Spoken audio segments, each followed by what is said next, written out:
할렐루야. 새벽기도에 오신 성도님들을 주님의 이름으로 환영하고 축복합니다. 제가 잠시 기도하고 하나님 말씀 나누겠습니다.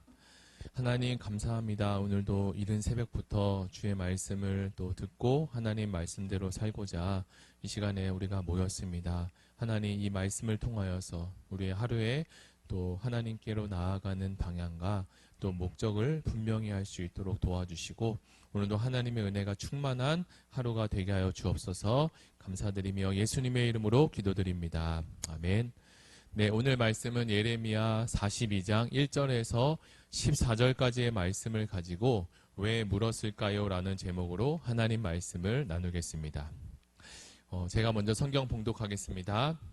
이에 모든 군대의 지휘관과 가레아의 아들 요하난과 호사야의 아들 여사냐와 백성의 낮은 자로부터 높은 자까지 다 나와 선지자 예레미야에게 이르되 당신은 우리의 탄원을 듣고 이 남아있는 모든 자를 위하여 당신의 하나님 여호와께 기도해 주소서. 당신이 보는 바와 같이 우리는 많은 사람 중에 남은 적은 무리이니 당신의 하나님 여호와께서 우리가 마땅히 갈 길과 할 일을 보이시기를 원하나이다. 선지자 예레미야가 그들에게 이르되 내가 너희 말을 들었은즉 너희 말대로 너희 하나님 여호와께 기도하고 물은 여호와께서 너희에게 응답하시는 것을 숨김이 없이 너희에게 말하리라. 그들이 예레미야에게 이르되 우리가 당신의 하나님 여호와께서 당신을 보내사 우리에게 이르시는 모든 말씀대로 행하리이다. 여호와께서는 우리 가운데서 진실하고 성실한 증인이 되시옵소서. 우리가 당신을 우리 하나님 여호와께 보냄은 그의 목소리가 우리에게 좋든지 좋지 않든지를 막론하고 순종하려 함이라. 우리가 우리 하나님 여호와의 목소리를 순종하면 우리에게 복이 있으리이다 하니라. 10일 후에 여호와의 말씀이 예레미야에게 임하니 그가 가레아의 아들 요나난과 그와 함께 있는 모든 군 지휘관과 백성의 낮은 자로부터 높은 자까지 다 부르고 그들에게 이르되 너희가 나를 보내어 너희의 간구를 이스라엘의 하나님 여호와께 드리게 하지 아니하였느냐. 그가 이렇게 이르니라. 너희가 이 땅에 눌러 앉아 산다면 내가 너희를 세우고 헐지 아니하며 너희를 심고 뽑지 아니하리니 이는 내가 너희에게 내린 재난에 대하여 뜻을 돌이킴이라. 여호와의 말씀이니라. 너희는 너희가 두려워하는 바벨론의 왕을 겁내지 말라. 내가 너희와 함께 있어 너희를 구원하며 그의 손에서 너희를 건지리니 두려워하지 말라. 내가 너희를 불쌍히 여기리니 그도 너희를 불쌍히 여겨 너희를 너희 본향으로 돌려보내리라 하셨느니라. 그러나 만일 너희가 너희 하나님 여호와의 말씀을 복종하지 아니하고 말하기를 우리는 이 땅에 살지 아니하리라 하며 또 너희가 말하기를 아니라 우리는 전쟁도 보이지 아니하며 나팔 소리도 들리지 아니하며 양식의 궁핍도 당하지 아니하는 애굽 땅으로 들어가 살리라 하면 잘못되리라. 아멘. 사랑하는 성도 여러분, 오늘 우리는 예레미야서 42장 말씀을 중심으로 하나님의 뜻을 구하고 따르는 것이 얼마나 중요한지에 대해서 나누고 그 뜻을 따르는 것이 하나님께서 주시는 큰 축복인지를 나누고자 합니다. 이 말씀을 통해서 우리는 하나님을 향한 진정한 순종과 신뢰가 어떤 모습이어야 하는지를 함께 묵상하길 원합니다. 예레미야 42장은 이스라엘 백성에게 큰 위기에 처한 상황을 배경으로 하고 있습니다. 바벨론의 침공으로 인해서 이미 예루살렘은 함락이 되었고 많은 백성들이 포로로 끌려갔습니다. 포로로 끌려가지 않은 남은 백성들은 매우 지금 혼란스러운 상황입니다. 이처럼 유다의 남은 자들은 이 넓은 세상에서 도대체 우리가 어디로 가야 하나 바벨론 왕의 보복을 당하지 않을 수 있을까, 목숨을 건질 수 있을지 알 길이 없었습니다. 그들이 가진 지금의 생각은 가나안 땅에 남는 것은 곧 망하는 길이고 다른 곳으로 가야만 살 수 있을 것이라는 생각에 있었습니다. 그래서 군대장관 요하난과 남은 백성들은 예레미야를 찾아와 어디로 가야 할지 하나님의 뜻을 묻기 시작하는데요. 우리는 여기서 몇 가지 내용을 생각해 볼 수 있습니다.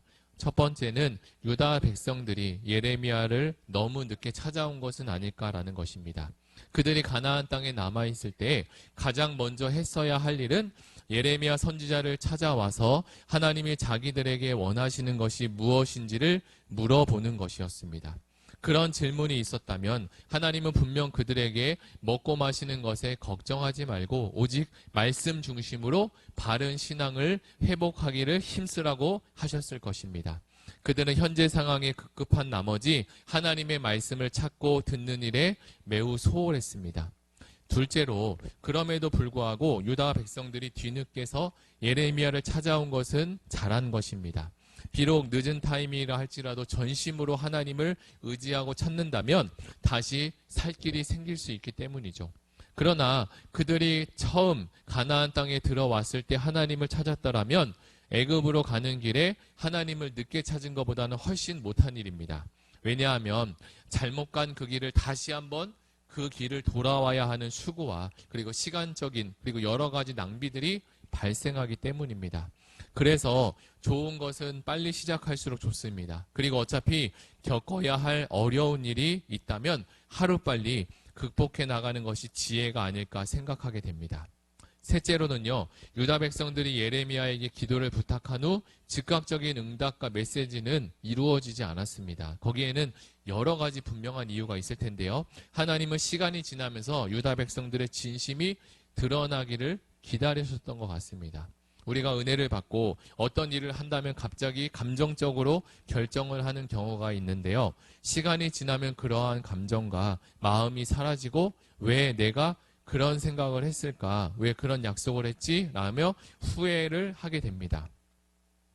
요즘같이 불안하고 그리고 불확실한 시대는 더더욱 하나님께 집중하고 기다리는 것이 힘든 것 같습니다. 특별히 요즘 이제 방송이나 콘텐츠에 보면 샤머니즘과 같은 타로와 점술, 무당 같은 것들이 나오곤 합니다. 왜 이러한 것들이 사람들에게 큰 관심을 가지고 있을까라고 해서 궁금해서 찾아보았는데요. 그것은 사회가 전반적으로 불안하고 사람들의 심리가 불안정하게 되면 그 일들이 과학적이지는 않지만 사람들의 마음의 한켠에 안정감을 받고 싶은 이 점술과 같은 관심이 많아진다고 합니다. 이처럼 인간의 마음은 마치 어린아이가 변덕을 부리는 것처럼 연약합니다. 그래서 우리 자신이나 다른 사람의 말과 행동을 다 믿어서는 안 됩니다. 비록 그 순간에 진실하게 약속을 할지라도 시간이 지나면 변하는 것이 바로 연약한 인간입니다. 저희 가정에 삼둥이가 있는데요. 어린아이들이 이제 차를 탈 때 안전벨트를 매는 거를 싫어하고 불편할 때가 있습니다. 오랜 시간 차를 타면 이 안전벨트가 매우 이제 갑갑하게 느껴지기도 하는데요. 그러면 중간에 이 벨트를 막 스스로 풀기도 합니다. 그런데 이렇게 갑갑하고 불편한 안전벨트를 우리는 왜 해야 할까요? 평상시에는 이 벨트가 얼마나 중요한지를 알지 못하지만 큰 사고가 닥쳤을 때, 큰 사고가 났을 때 안전벨트가 얼마나 중요한지를 그때 알게 됩니다. 이처럼 교통사고에도 튼튼한 벨트로 잘 조여놓으면 큰 사고가 나도 어느 정도는 위험을 감소할 수 있습니다. 그래서 우리는 하나님의 말씀과 그 말씀을 기다리는 것이 안전한 장치로 준비되어야 합니다. 기도를 해도 때로는 오랜 시간 하나님께서 말씀하지 않으실 경우도 있습니다. 그러나 그것 또한 하나님의 큰 그림 안에서 분명한 이유가 있을 수 있기에 그것조차도 믿고 따라야 할 것입니다. 하나님은 1분 1초가 급한 유다 백성에게 그 즉시 답을 주지 않고 열흘 동안 왜 기다리게 하셨을까요? 앞에서도 언급했지만 열흘이라는 시간이면 유다 백성들의 감정적인 흥분을 충분히 가라앉히고 그들의 진심을 드러낼 수 있는 시간이 충분했기 때문입니다. 그들은 열흘 동안이라는 시간 동안 기다리면서 처음에 가졌던 어떤 말씀이라도 순종해야 되겠다는 뜨거운 열정에서 하나님의 말씀은 온데간데였고 애굽에는 살 길이 없다고 고집으로 변해만 가고 있었습니다. 어찌 보면 유다 백성들은 예레미야에게 무엇인가 색다르고 멋진 하나님의 말씀을 기대했는지도 모릅니다. 그리고 예레미야 입을 통해 나온 하나님의 말씀이 곧 자신들이 원하는 계획하는 답을 듣기를 원했는지도 모릅니다. 그러나 하나님의 말씀은 동일했습니다. 유다의 남은 자들을 그대로 남아있으라고 하셨어요. 남아있기만 한다면 하나님이 세우시고 헐지 않으며 심고 뽑지 아니할 것이라고 약속해 주셨습니다.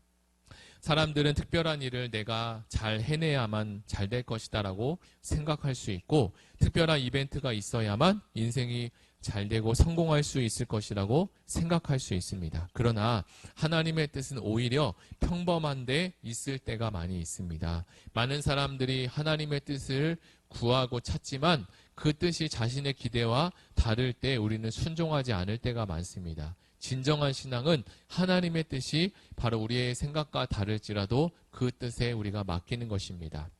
예레미야는 10일 동안 기도하면서 하나님의 응답을 기다린 후 이제 받은 응답을 가지고 하나님 말씀을 전합니다. 하나님께서 그 땅에 머물며 바벨론 왕을 두려워하지 말고, 그렇게 두려워하지 말라고 하셨고, 그렇게 한다면 하나님은 너희들을 지키고 다시 세워주시겠다고 약속도 주셨습니다. 이처럼 우리가 하나님의 말씀을 따를 때 하나님께서는 우리의 보호자가 되어주십니다.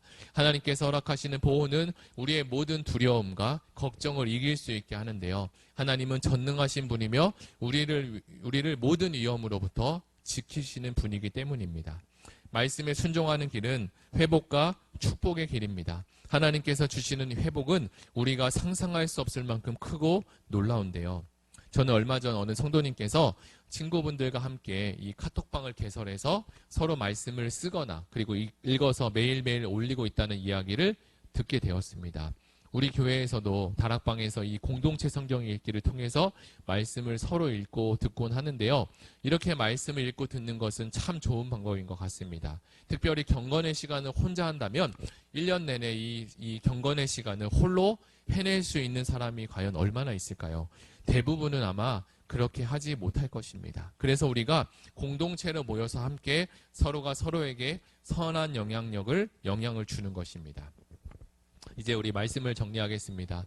유다 백성에게는 지금 서 있는 이 가나안 땅이 비전이 전혀 없어 보였습니다.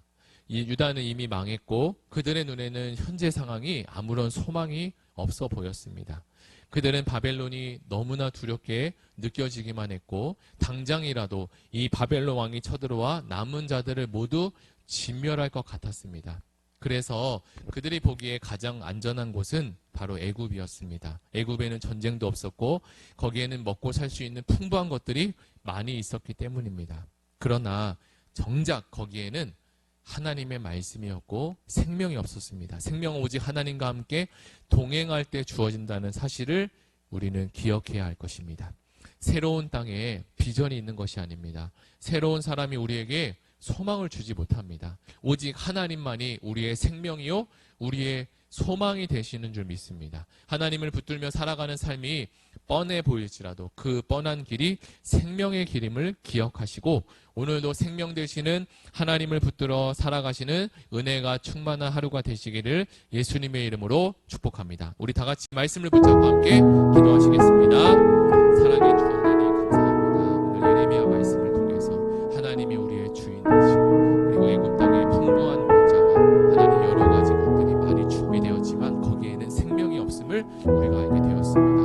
하나님이 이곳이 정말 황폐한 땅일지라도 나무라 하시면 남게 하시고 또 가라 하면 가게 하시고 하나님의 뜻대로 순종하는 우리의 모든 성도님이 되게 하여 주옵소서. 예수님의 이름으로 기도합니다. 아멘. 우리 두 번째로 기도할 것은 8월 23일부터 청년부 수련회가 있습니다. 청년부 수련회를 위해서 기도해 주시고 7월 8월 휴가 시즌